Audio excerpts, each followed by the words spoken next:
কুদরতি সারাই রেখেছো।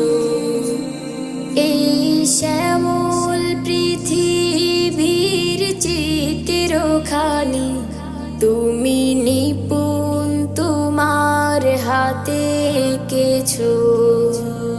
ওগো আল্লাহ,